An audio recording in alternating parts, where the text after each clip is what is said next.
तो कहानी की शुरुआत होती है सेना के काफिले को दिखाते हुए जो अमेरिका बेस के गेट पर जाकर रुकता है, जहां खड़े गार्ड्स उनसे कहते हैं ये जगह बंद है, इसके आगे जाना गैर कानूनी है। लेकिन तभी जो कोई भी था इस काफिले में वो सभी उतरकर उन पर शूट करने लगते हैं और उन सभी को मार डालते हैं और अंदर घुस जाते हैं। दोस्तों, हम आपको बता दें ये जगह एरिया 69 है, जिसकी किताबों में काफ़ी चर्चा रहती है। यहाँ पर कुछ ऐसा छुपाया गया है जो अभी तक किसी ने नहीं देखा। शायद इसी चीज़ को लेने के लिए ये लोग आए हैं, लेकिन जब ये अंदर गए तो इन्होंने कार में से 2 लोगों को खींचकर बाहर निकाला, जिसमें से एक था मशहूर खोजकर्ता इंडियाना जोन्स और दूसरा था उसका दोस्त जॉर्ज, जो समझ गया कि ये सभी रशियन है और यहाँ पर कुछ ऐसा रखा गया है जो कि वो बेसब्री से चाहते हैं। इसी वजह से उन सोल्जर को भी मार दिया गया। लेकिन अगर अमेरिका को पता चल गया कि रशियन उनके बेस में घुस गए हैं तो जंग छिड़ सकती है। इतने में एक ऑफिसर इंडियाना से पूछता है, देखो उधर, क्या तुम उस वेयर हाउस को पहचानते हो? तो वो ना ही हाँ बोलता है और ना ही ना बोलता है, बल्कि उसके मुंह पर थूक देता है, वो भी सबके सामने, जिससे वो ऑफिसर बहुत ही चिढ़ गया। उसे मारने ही वाला था कि तभी वहां एक लेडी आई जिसे सब कर्नल इरिना कहकर पुकारते हैं। इरिना आकर सीधा जोन से बात करती है और उसे किसी खास किस्म के बॉक्स के बारे में पूछती है, लेकिन वो इनकार कर देता है कि उसे किसी बॉक्स के बारे में कोई जानकारी नहीं है। उसे थोड़ा याद दिलाती है कुछ सालों पहले यूएस आर्मी के हाथ एक खास चीज लगी थी जिसकी खोजकर्ता की टीम में तुम भी शामिल थे। जोन समझ जाता है कि वो किस चीज की बात कर रही है और इसके बाद ये लोग अंदर वेयर हाउस में जाते हैं। अभी तक जोन्स को भी समझ में आ चुका है उस बॉक्स तक नहीं पहुंचाया तो वो उसे मारने में हल्की सी भी देरी नहीं करेंगे। इसीलिए एक एक अजीब तरीके से वो उन ढेरों बॉक्सेस में से उस बॉक्सेस को ढूंढ निकालता है। लेकिन जब वो उसे खोलते हैं उसमें से उन्हें कुछ ऐसा देखने को मिलता है जो बहुत ही रहस्यमयी था। उसमें एक हाथ रखा था, वो बहुत ही अजीब तरह से अकड़ा हुआ था, ऐसा लग रहा है मानो किसी मम्मी का हो। लेकिन हकीकत तो ये थी, आज से 12 साल पहले यूएस आर्मी की अमेज़न में एक हिस्से के बारे में पता चला जहां कोई चीज क्रैश हुई है, तो वो अपनी टीम लेकर वहां पहुंचे। उस दौरान उन्हें वहां एक यूएफओ मिला जिनमें उन्हें एक एलियन मिला जिसको उन्होंने मम्मी बनाकर यहां सुरक्षित रख दिया। लेकिन जोन्स को पता था कि आगे जाकर ये लोग उसे मार देंगे, इसीलिए वो बड़ी ही चालाकी से अपने कोड़े से उन रशियन से उनकी बंदूकें छीन लेता और उन पर ही तान देता है। लेकिन अगले ही पल उसे पता चला कि उसके पीछे खड़ा उसका साथी जॉर्ज तो उसी पर बंदूक ताने खड़ा है।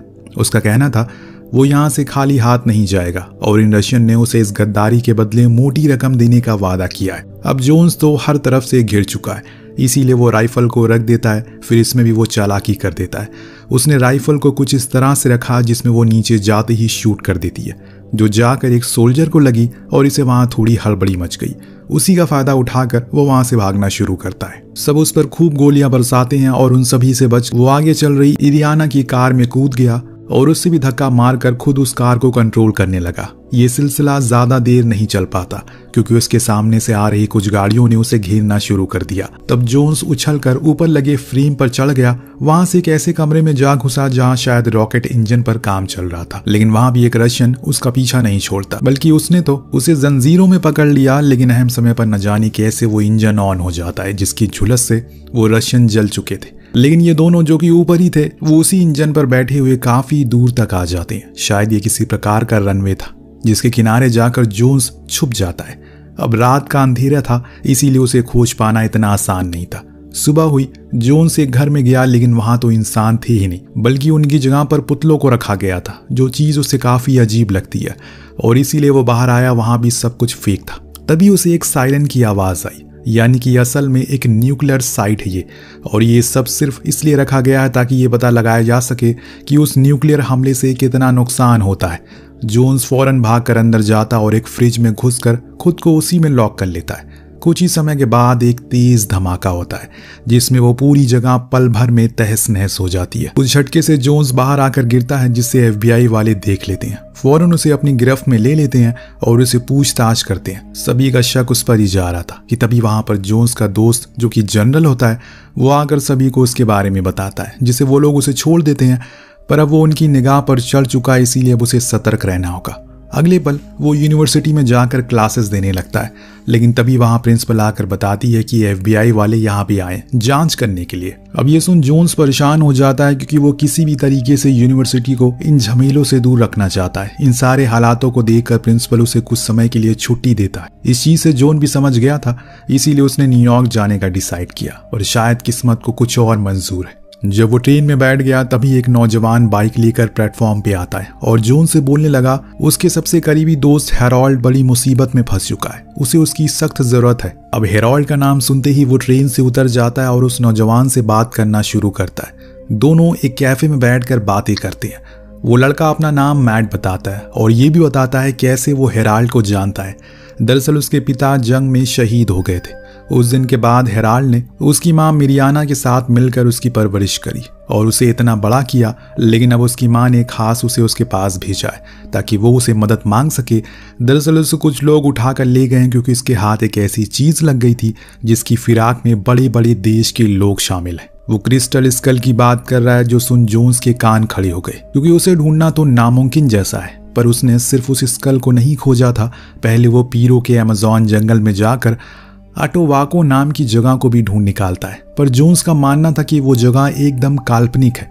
पुरानी कथाओं के अनुसार युगा नाम की जनजाति अमेज़न में रहा करती थी, जिन्होंने वहां अपने लिए एक सोने का शहर बनाया था जिसे आज की कॉमिक बुक में एल डोराडो नाम से जाना जाता है, लेकिन हकीकत में उसका नाम अटोवाको था। जहां रहने वाले लोगों के पास ये स्कल हुआ करती थी जिन्हें वो कुछ बेशकीमती पत्थरों से तराश कर बनाते थे।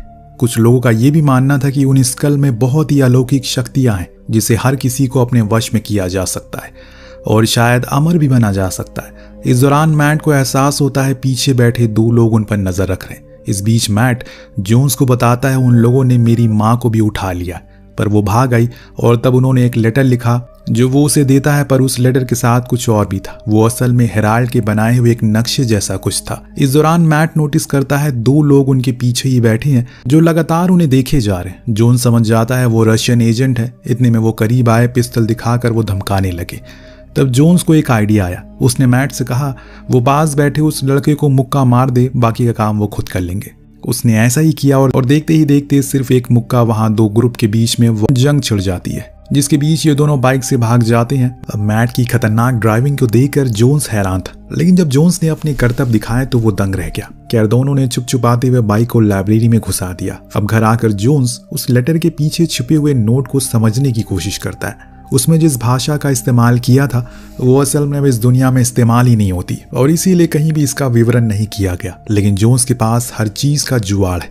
उसने अपनी जिंदगी का आधा हिस्सा इन्हीं चीजों में बिताया। थोड़ी देर लगती है पर वो उसे समझ लेता है। दरअसल ये खास किस्म की पहेली थी। इसमें लिखा था कि तुम्हें भगवान की रेखा को ढूंढना होगा, तभी तुम्हें ओरियाना का झूला मिलेगा। यहाँ ओरियाना एक प्राचीन खोज करता है जो उसी पेरू में खजाने की तलाश में गई थी, लेकिन कभी लौटी नहीं। जिस लाइन के बारे में यहाँ जिक्र हो रहा है वो पेरू में बनी है, जिसे हजारों सालों पहले वहां रहने वाले लोगों ने बनाई थी, जिन्हें सिर्फ ऊपर से देखा जा सकता है। उन लाइंस का आकार बहुत ही अजीबो गरीब किस्म का है और हर लाइन के पीछे वाले एकदम अलग है। इसीलिए दोनों नज़का शहर जाते हैं ताकि उस लाइन के बारे में पता लगा सकें। लैंड होने पर इन्हें पता चला कि हेरोल्ड को एक समय पर यही बंदी बनाया गया था, क्योंकि वो एकदम से पागलों वाली हरकतें करना शुरू कर दिया। लेकिन एक दिन कुछ हथियारबंद लोग आते और उसे जबरदस्ती अपने साथ ले गए। दोनों ही उस जेल में गए जहां वो बंद था, तो उन्होंने वहां देखा कि हेराल्ड ने पूरी दीवारों पर कुछ चित्र बना रखे हैं जो शायद किसी चीज का संदेश दे रहे हैं। इन्होंने वहां देखा कि हर भाषा में सिर्फ एक ही चीज बार बार लिखी है, वो वापस कर दो, यानी किस चीज को लेकर वो आया था उसे अब वो लौटाना था। वो चीज वही स्कल क्रिस्टल थी। अब इन्हें जेल की फर्श पर कुछ बना हुआ मिलता है, जिसे देखने पर इन्हें पता चला कि वो झूला असल में ओरियाना की कब्र के पास मिलेगा उन्हें। इसीलिए ये लोग पीरो के उस एरिया में पहुंचते हैं जो देखने में इतना भयानक लग रहा था, तो वहां होना कितना डरावना होगा। अब दोनों ही अब धीरे धीरे करके आगे बढ़ते हैं। ये जगह पूरी तरह से खंडर है, हर तरफ सिर्फ अंधेरा है, ऊपर से मौसम बहुत खराब है, पर फिर भी इन्हें किसी भी तरह करके उस कब्र को ढूंढना पड़ेगा। अब मैट को कुछ ही दूरी पर एक गड्ढे जैसा कुछ दिखता है, तो वो उसकी तरफ बढ़ता है, लेकिन तभी कुछ अजीब से दिखने वाले लोग उस पर हमला करते हैं।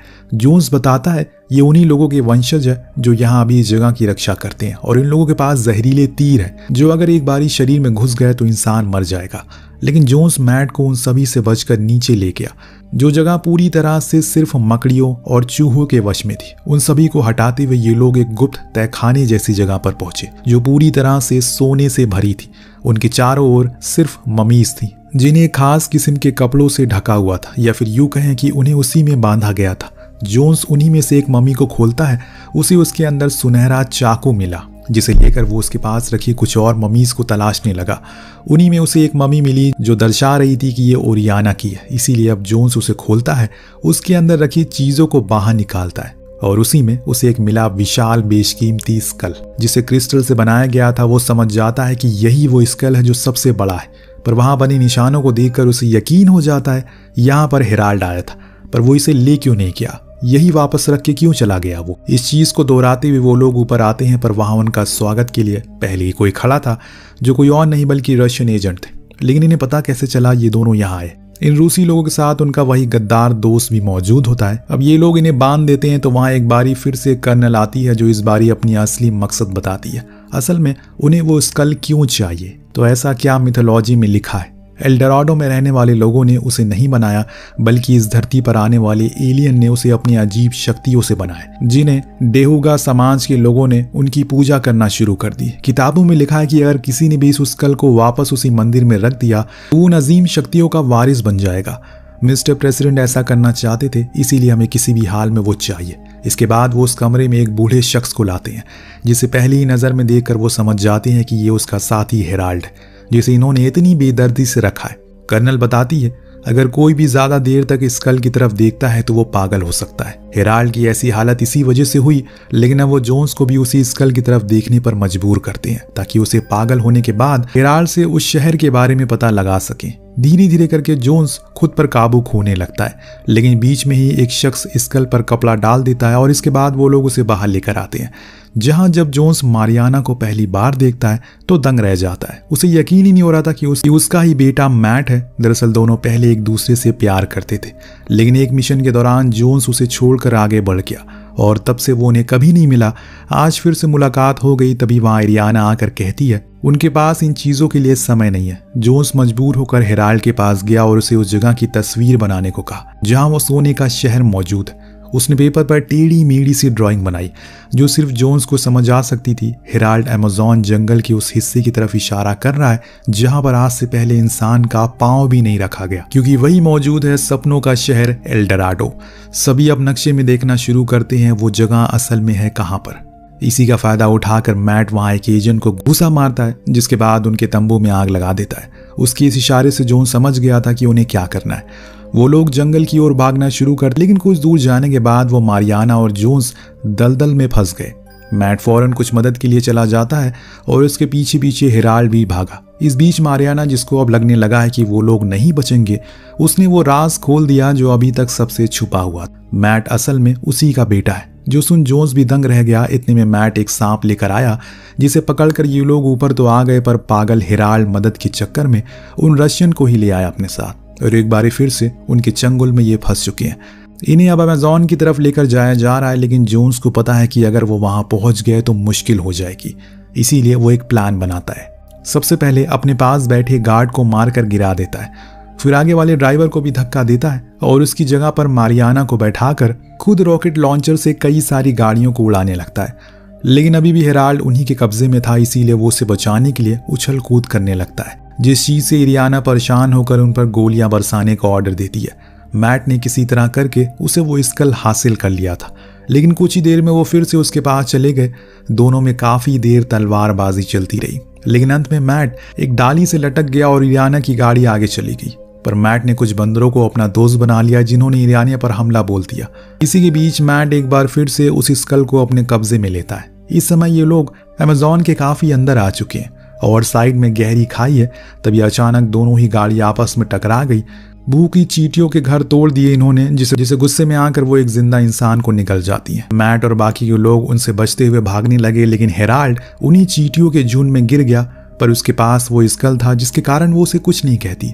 तो वहीं एरियाना एक पेड़ से लटक गई खुद को बचाने के लिए, और बचे हुए बाकी के लोगों को वो खींचकर अपने साथ ले गई अपने घर में। अब इस बारी गाड़ी मारियाना चला रही थी, जिसमें हम जॉर्ज को भी देखते हैं। जी हाँ, वो वापस से आ गया अपने दोस्त के पास, क्योंकि ये सब कुछ सिर्फ उसका एक प्लान था।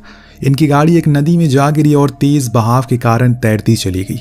लेकिन इनके लिए मुसीबत तब ज्यादा बढ़ गई जब आगे जाकर एक बड़ा सा झरना आ गया। कोई और चारा ना होने के कारण ये उस झरने में कूद गया और खुशकिस्मत से इन्हें कुछ भी नहीं हुआ। तभी हेराल्ड को सामने एक अजीब सा स्कल वाला झरना दिखा, जिसकी तरफ उसने इशारा किया। तो जोन्स समझ गया उसी के अंदर ओझा जनजाति है, वो मंदिर है जहां उसने उस कल को वापस करना है। सभी अंदर गए तो देखा कि वहां पर ढेरों प्रकार की मूर्तियां बनी है दीवारों पर, जो देख वो समझ गए कि ये सच कि धरती पर पहले एलियन आए थे, क्योंकि उन्हीं ने मूर्तियां यहाँ बनाई थी जिसे ये लोग भगवान का दर्जा देते हैं। तभी इन पर कुछ लोग हमला करते हैं। ये असल में ओघा जनजाति के वंशज थे, लेकिन इस बारी भी उस स्कल से इन सभी की जान बच जाती है। आखिर में हेराल्ड को एक मीनार दिखा जिसके अंदर से उस मंदिर तक जाने का रास्ता मौजूद था।